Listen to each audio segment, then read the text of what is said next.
let's talk about initiation. So initiation is the getting started of something. Tonight, I honestly just did not want to make a video.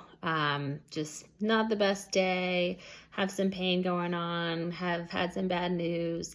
And I was just like, I could go a day without doing this. It's fine, no big deal. And that's true. There's no real consequence if I don't. But it kind of got me thinking of like, this is what our patients like do all the time. You know, things are super overwhelming and overloaded and they just don't do anything. So maybe I should give the advice that I typically give my patients, and I should take that advice myself. So I don't ever like to call it motivation. Motivation or lack of motivation typically has this really negative connotation, like I just don't want to.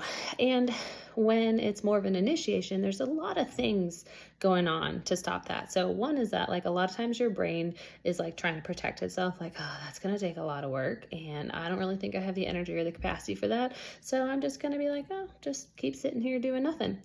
There are ways to go around that. So in the moment, things to do are going to be, one is to use self-talk, basically your own cheerleader, where you're like, okay, you can do this, Hillary. Get up, pick a topic, try to figure out what you're going to do.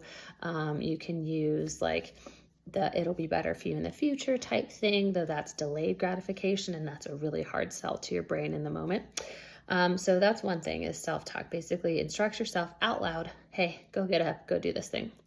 The other thing you should do is you should figure out what is the smallest motor movement to start the task, and just do that one thing. So if it is stand up, okay, I'm going to stand up. And once I've stood up, I've already technically started the task. My brain is like, all right, I'm kind of on board. Let's just do it. If it's turn off the TV, that's a big one. If the barrier is, well, I'm currently watching TV and I just, Netflix and chill, and it keeps just going on more and more, Great British Bake Off, that type of thing. Okay, you have to turn off the TV. So if it's open the textbooks, if it's grab a pencil, if it's get your computer, if it's stop doing something else, think about the smallest motor movement, because once you've started that, you're more likely to continue and to get into the much bigger task of what's going on. Can you be distracted in the meantime? Yeah, but nothing's perfect.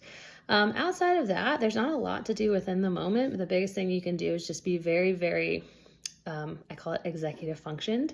The more that you plan, the more that you estimate your time and you plan appropriately, the easier it will be to initiate tasks that you don't want to do.